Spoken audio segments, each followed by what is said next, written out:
তো hello guys, good afternoon, welcome back to our channel review stories. আজকে আমরা কোথায় হাঁটছি না, এখন আমরা আছি ইকো পার্কে।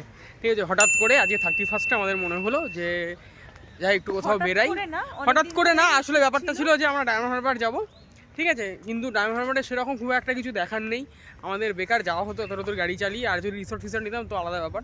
রিসর্ট নেওয়ার সেরকম কোনো প্ল্যান প্রোগ্রাম নেই, আর ওই জন্যই আর কি এরকম ঠিক করলাম যে ইকো পার্কে আসবো। তো বাই লাকিলি রিমো হয়তো আজকে ইকো পার্কে এসছে, ওর সাথে হয়তো দেখা হবে কি ওর কাছেই যাচ্ছি। যাই তো ঘুরে ফিরে আমরা, রিম ফোন করেছে, তো আমরা যাই ঢুকি, কী করি না করি তোমাদেরকে দেখাবো। তো দেখতে থাকো, আশা করি ভিডিওটা ভালো হবে। তো লেটস চলো। আজকে কতদিন পরে তাও এলে ইকো পার্ক? আমি বোধহয় লাস্ট ছিলাম 2018, আমারও তাই মনে হয়, লাস্ট সেই কবে এসেছিলাম যেন। এখন তো ইকো পার্ক অনেকটা বদলে গেছে, প্রচুর ভিড় আজকে 31, প্রচুর ভিড় তো হবেই। ওদিকে রাহুল টয় ট্রেন, ওটা চড়বো না? ওয়াও, এদিকে ঝিলটা, আহা 7:30টার মধ্যে বন্ধ হয়ে যাবে, কিন্তু এই মেরে দেবে। Tata, bye bye.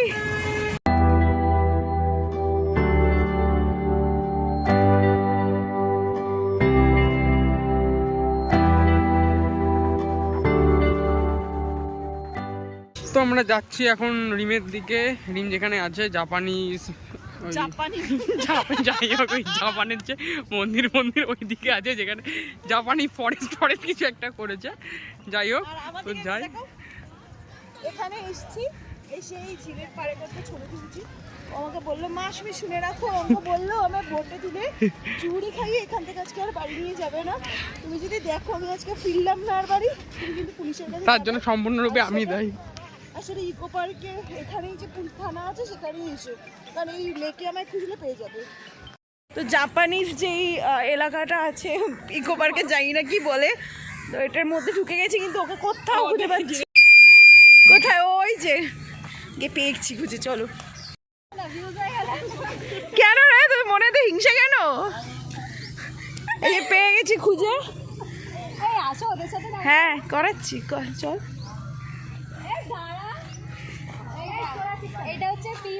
আচ্ছা, হ্যালো হ্যালো হ্যালো হ্যালো, হ্যাঁ রিমদের সাথে সি অফ করে রিমরা বেরিয়ে গেল, কারণ ওরা ইকো পার্কেই থাকবে, কিন্তু ওরা ওদের মতো করে একটু ঘুরে নিক, আর আমি আর রাহুল একটু আমাদের মতো করে ঘুরে নিই। একসাথে থাকলে ওরা ওদের বন্ধু সার্কেলের মধ্যে আছে, ওরাও ওদের মতো করে ফ্রি মিশতে পারবে না, একটা ভয় কাজ করবে। তো তাই জন্য বললাম তোরা তোদের মতো ঘোর, যদি মাঝখানে আবার দেখা হয়ে যাবে সেটা বড় কথা না। তো আমি আর রাহুল এখন কিছু ছবি তুললাম। এই জাপানিজ, এটাকে কি বলে, মানে জাপানিজ টেম্পল, আচ্ছা জাপানিজ টেম্পল, এর মধ্যে ছবি তুললাম। এখন আমরা সত্যিকারের জাপানিজ টেম্পলের মধ্যে ঢুকছি। তো চলো এটা তোমাদের সাথে শেয়ার করি। আর রাহুল কিছু বলবো না? কিছু বলার নেই, সেরকম দেখতে থাকো ভিডিওটা। আই থিঙ্ক তোমাদের ভালো লাগবে, আর ভালো লাগলে মাঝখানেই বলছি ভিডিওটা স্কিপ করার আগে সাবস্ক্রাইব করে দেবে আর লাইক কমেন্ট করে দেবে। মনটাই ভেঙে দিল এই জাপানিজ টেম্পলের ভেতরে সত্যিকারের যে ওগুলোকে কি বলে, ওই যে ঘোড়ায় না দেখবে, দার্জিলিংয়েও আছে এরকম ঘোরাতে যায়, আমি জানি না ওগুলোকে কি বলে।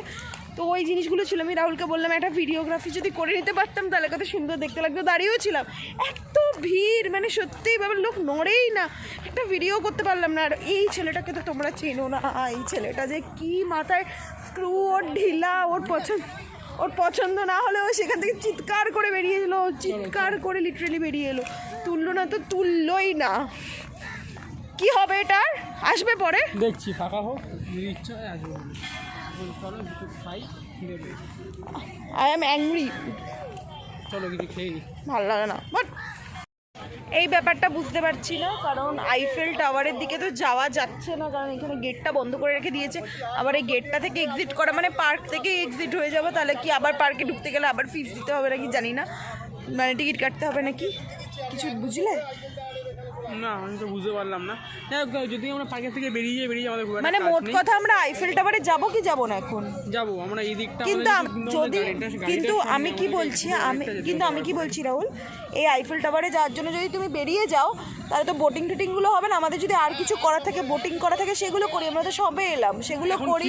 এখন খেতে গেলে আমাদেরকে বেরোতে হবে।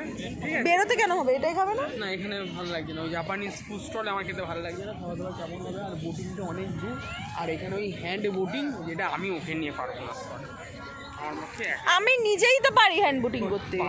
সে তো আমি দেখেছি, আমরা আসলে একবার তোমার এতে গেছিলাম, দীঘা গেছিলাম, তখন বোটিং করতে হয়েছিল, তাও প্যাডেলিং, তো সেটা খুব আমার একটা ভালো এক্সপিরিয়েন্স হয়েছে লাইফে।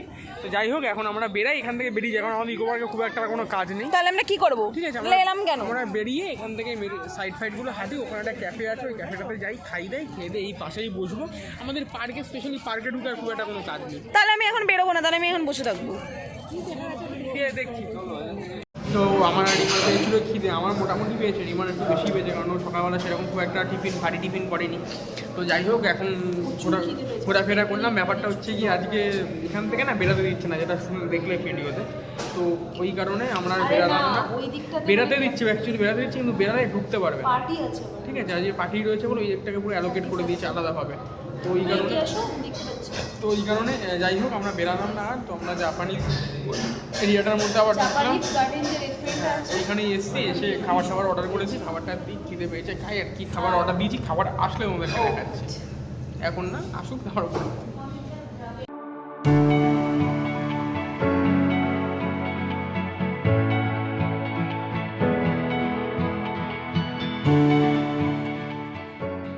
তো অলমোস্ট 10-15 মিনিট বসার পর আমাদের খাবার অলরেডি চলে এসেছে। তো খাবার অর্ডার দিয়েছি, বেশি কিছু দিইনি, হালকা করে দিয়েছি। তোমার চিকেন ললিপপ দিয়েছি টস করাটা, আর এগ হাক্কা নুডলস। কোয়ান্টিটিটা মোটামুটি জানি না, টেস্ট কীরকম, খেয়ে দেখি তোমাকে বলবো। প্রাইসটা একটু ওভার প্রাইসটা আমার মনে হয়েছে। যাই হোক, মানে খেয়ে প্রচণ্ড খিদে পেয়েছে। খাবার খেয়ে বেরিয়ে পড়েছি, আর খাবারটা যথেষ্ট ভালো ছিল, কিন্তু হাই প্রাইস ছিল, তাই না? প্রাইসটা একটু হাই, মানে ইকো পার্ক যেহেতু প্রাইস তো হাই হবে। কোয়ান্টিটিটা খুব একটা বেশি না, কোয়ান্টিটিটা একদমই কম, কিন্তু খেতে খুব ভালো, দারুণ। আর বিশেষ করে নুডলসটা একদম মোটা, মানে যেটাকে অ্যাকচুয়ালি আর কি নুডলস বলে, সেই দিয়ে আর কি আচ্ছা তোমার চাউমিনটা করেছে, তো ভালো লেগেছে। তো ইকো পার্কে তোমরা চাইলে তোমরা যদি হয় তো তোমরা এটাতে খেতে পারো, খাওয়ার ভালো। কিন্তু আমাদেরও যেমন মনে হচ্ছিল যে বেশি, মানে এগুলো মানে দামটা বেশি হয়ে গেল, হয়তো যে দাম দিয়ে খেলাম সেই দাম দিয়ে বাইরে আর একটু বেশি খেতে পারতাম। তো যাই হোক, সেটা হতেই থাকে, ইকো পার্ক দামটা একটু বেশি হবে, আদারওয়াইজ ফুড ওয়াজ অসম। তো তোমরাও চাইলে আসতে পারো জাপানিজ গার্ডেন রেস্টুরেন্ট, এই যে আমার পিছনে এই ঝিলটা, এইদিকে ওই সাইডে ওই যে মাদার ওয়াক্স মিউজিয়াম, ঠিক তার অপোজিটে হচ্ছে তোমার এই জাপানিজ গার্ডেনের রেস্টুরেন্টটা। তো দ্যাট ইজ ইট। আর রিমদের, তোমরা ভাবতে পারো রিমদের কেন বললাম না, রিমরা কেন এলো না। তো রিম ওর বন্ধুদের সাথে আলাদা কোনো একটা দিকে আছে, তো ওদের সাথে এখন কন্ট্যাক্ট করা পসিবল না। দুপুরে লাঞ্চ হয়ে গেছে, ওরা বাইরে থেকে খাবার বাইরে থেকেই খেয়ে এসছে, এবার আমাদের কিছুই খাওয়া হয়নি। এবার বাইরে বেরালে আবার ঢোকাটা পসিবল না, ওই জন্য আমরা এখানে জাস্ট একটু খেলতে খাওয়ার ওরা অলরেডি খেয়েই নিয়েছিল, তাই ওদেরকে মানে ওরাও আর খেতে আসতে পারতো না। রিমকে তো তোমরা চেনো যে কতটা খায়ও, তো তাই হচ্ছে ব্যাপার। ওরা খাওয়া হয়েও গেছিলো, আর ওরা এখন ওদের মতো, আমরা এখন আমাদের মতো আছি, কেউ কাউকে ডিস্টার্ব করতে চায় না। ওরা ওদের বন্ধুদের সাথে থাক, আমরা আমাদের মতো থাকি। তো দ্যাট ইজ ইট। এখন আমরা ঝিলের পাড়ে দাঁড়িয়েছি, এবার কি করব সেটা রাহুল জানে। এই বাড়ি যাবো, আর বেশি কোনো কাজ নেই। Let's see. তো আমরা অনেকক্ষণ ধরে ঘোরাফেরার পরে একটু দাঁড়িয়ে ছবি তুললাম। হ্যাঁ, অলমোস্ট 5টা 1 বাজে, রিমরা বেরিয়ে গেছে, আমরাও বেরাবো, ঠান্ডা লাগছে, অলমোস্ট 5টা বাজে এখন সন্ধ্যেবেলা। আর থেকে লাভ নেই, একটু যাই, যদি সিসিটিভির দিকে যাবো, নাহলে একটু পাটুলিতে যাবো। এই টাইমে পাটুলিটা খুব সুন্দর সাজিয়েছে, ইচ্ছা আছে একটু পাটুলিতে যাবার, ভিড় হয় ন্যাচারালি, জানি একটু পাটুলিতে যাবো। ইকো পার্কটা তো ভীষণ ভালো লাগে, খুব সুন্দর জায়গা, কিন্তু অনেক কিছু করার আছে, আবার অনেক কিছু করারও নেই। যাই হোক, কারণ আর এইদিকে দেখো, আমি যেটার জন্য আমি রাহুলকে বললাম স্পেশালি ক্যামেরাটা ধরে, কত সুন্দর, মানে কিন্তু ওইটুকু জায়গা, গার্ডেনিংটা খুব সুন্দর হয়েছে, ভালো লাগছে ভীষণ ভালো। আসলে শীতে আগে আমাদের বাড়িতেও প্রচুর গাঁদা ফুলের গাছ ছিল, কিন্তু না, কেন আমার বাবাও তো আমাদের উঠোনে সেই আগে কত চারা দিয়ে বসাতাম না, তোমাদের বাড়িতে হতো, আমাদের বাড়িতেও তো চারা দিয়ে কত। হ্যাঁ, তুমি এখন বসাতে পারো তো। এখন ওই ছাদে টপ ভালো মাটি পাচ্ছি না বলেই অবস্থা। যাই হোক, দেখবো ওখানে সেটা। আমাদের ফ্ল্যাটে ছিল অনেকদিন, গাঁদা ফুলের গাছ দেখাই হয় না, কত গাঁদা ফুল জমে। আর শীতের সময় চলো চলো চলো চলো বেড়ে আসছে এবার। আর পার্কিং ফিতে কি মানে পার্কিং দেওয়া আছে, চলো। তো এসে গেছি আমরা পাটুলিতে, ওই সাইডে দেখতে পাচ্ছ পাটুলি, আর এটা হচ্ছে পিছনের দিকে যেখানে গাড়িটা রাখতে এসেছি। এখন পুরো মানে একদম জ্যাকেটে চেপে গেছি, কারণ প্রচুর ঠান্ডা লাগছে আমার। ওর তো ঠান্ডা লাগে না অ্যাজ ইউজুয়াল, ওর তাও নাকি ও লেদারের জ্যাকেট পরে আছে, তাও নাকি ওর নাকি গরমই লাগছে, এখানের ওয়েদার নাকি মানে ক্লাইমেট নাকি সেরকম ভালো না। তো চলো এগোই। আর আমরা এই দিকটা দিয়ে গিয়ে এখন পাটুরির ওখানে উঠি, কারণ বসার জায়গা তো কিছুই পাবো না, ইভেন কিছু করারও নেই। তবে মিয়ামারিতে যাওয়ার একটু ইচ্ছে আছে, কারণ রাহুলের মুস খাওয়া বাকি, আগের সপ্তাহে 25 তারিখে ওকে মুস খাওয়ানোর ছিল, সেটা বাকি রয়ে গেছে, তো সেখানে যাব। আর চলো ওদিকটায় যাই, তারপর তোমাদের সাথে কথা বলছি। পাটুরিতে এই প্রথমে দক্ষিণেশ্বরের মন্দিরটা দেখলাম, কারণ আগের বার যখন এসেছিলাম তখন এটা তৈরি হচ্ছিল, তো এবার পুরোপুরি তৈরি হয়ে গেছে। আমি তোমাদের বলেছি না, যখন কোথাও প্রচণ্ড ভিড় হয়ে যায় রাহুল পুরো তার মানে তার কেটে যায়, বলে না, ওর পুরো তার কেটে যায়। এইখানটাতে আমরা হচ্ছে পার্ক স্ট্রিটে এসেছি। পাটুলিটা যখন 2014-15 তখন থেকে মানে আমাদের প্রেম শুরু। আমরা এখান থেকে ঘোরাফেরা করি, আসি যাই। জোরে বলো, আসবে না কিন্তু তাও। উল্টো দিকে বেনুবনো ছায়া রয়েছে, ঠিক আছে। এবার তোমার ওদিকে আসতাম, যেতাম পার্কে আসতাম, এখানে একটু পাটুলি চিড় পার্কে বসতাম। তখন এটা কিন্তু ছিলই না, ছিল এতটা ছিল, এতটা রেনোভেট হয়নি। ওই সাইডটা ভালো ছিল, এখানে ফ্লোটিং মার্কেটটা আর কি। ফ্লোটিং মার্কেটের দিকে অসুস্থ আছে আসলে। ফ্লোটিং মার্কেটের দিকে তখন এরকম একটু রেনোভেট ছিল, এই দিকটা পরে রেনোভেট হয়েছে, তাও হয়েছে। কিন্তু এখন মানে ব্যাপারটা সেই কিরকম হয়ে গেল না, কিভাবে সেই যেখানে খিচুড়ি বসে দেয় ওরকম এটা কিছু হলে আমাদের বাড়ির পাশে আমরাই আসতে পারি না এখন। মানে বাড়ির পাশে মিন্স ওর বাড়ির পাশে, এখন এটা আমারও তো আসা যাওয়ার মধ্যে হয়েছে। মানে এখান থেকে যখন থেকে পাচ্ছি লোকজন চলে আসছে পাটুলিতে, ঠিক আছে। এত ভিড়, আমরা যে সন্ধ্যাবেলা একটু বসে একটু লোকে দুটো কথা বলবো, আজকে 31st ভিড় হবে, এটাই স্বাভাবিক ব্যাপার, ভিড় হবে এটাই স্বাভাবিক ব্যাপার। কিন্তু এক্সট্রিম তোমরা দেখতে পাচ্ছ নাকি জানি না, এক্সট্রিম ভিড়। মানে ওইখানটা তো আরো বেশি, ওই পিছনটাতে যেখানে ওই মন্দিরটা আছে, আমরা অলমোস্ট সিগন্যালের কাছাকাছি, সিগন্যালের কাছাকাছি দাঁড়িয়েছি। এত ভিড়।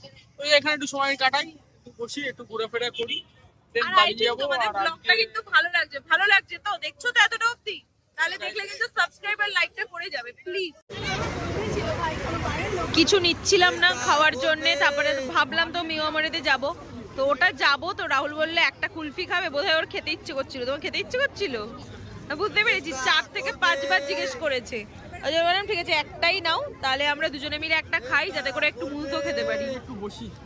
কোথায় বসবে? কোনো জায়গাই নেই ফাঁকা, কোনো জায়গা ফাঁকা নেই, বসবে কোথায়? দাঁড়িয়ে দাঁড়িয়ে চলে যেতে হবে। তো আমরা বাড়ি এসে গেছি, আর মিয়ামারিতে গেছিলাম, কিন্তু ম্যাঙ্গো মুস নাকি উঠিয়ে দিয়েছে, আর ওরা মানে এখন যেহেতু অফিসে সেই জন্য পাওয়া যাচ্ছে না, তো সেই কারণে ও খেতে পারেনি। তার জন্য দুটো হোয়াইট ফরেস্ট নিলাম, আর একটা রেড ভেলভেট নিলাম কেক, সেটা মা বাবা আর আমার জন্য। আর ও কেক খাবে না বলছিল, তাই জোর করে ঠোরে ওর জন্য একটা অরুণ আমাদের বাড়ির সামনে একটা অরুণ আইসক্রিমের হাব হয়েছে, তো সেখান থেকে একটা অরুণ আইসক্রিম কিনলাম ওর জন্য। তো বছরের শেষ দিনটা তো একটু মিষ্টি মুখ করতেই হবে, তাহলে পরের বছরটা সুন্দর হবে, কালও মিষ্টি মুখ করতে হবে। তো দ্যাট ইজ ইট। আজকের ব্লগটা তোমাদের আই থিঙ্ক ভালো লাগলো। এবছরের শেষ ব্লগ এটা, এবছরের শেষ ব্লগ এটা। এটা যখন পাবলিশ হবে তবে মোটামুটি পরের বছর হয়ে যাবে। যাই হোক, কিন্তু বছরের শেষ ব্লগ তো এটাই, 2023-এর আজকেই শেষ ব্লগ। এই যে মা শুনলাম রাতে এসে আজকে মাছের ঝোল রান্না করেছে, সেটা হচ্ছে আবার ভেটকি মাছ। তো যাই হোক, আজকে ব্লগটা শেষ করে দিচ্ছি। আই থিঙ্ক তোমাদের ব্লগটা ভালো লাগলো, আর যদি তোমাদের এখানে ব্লগের মধ্যে কিচ্ছু ভালো লাগে তাহলে like, comment, share and subscribe করে দিও। তোমাদের সাথে খুব তাড়াতাড়ি দেখা হবে নেক্সট একটা ভিডিওতে। ততক্ষণের জন্য বাই বাই।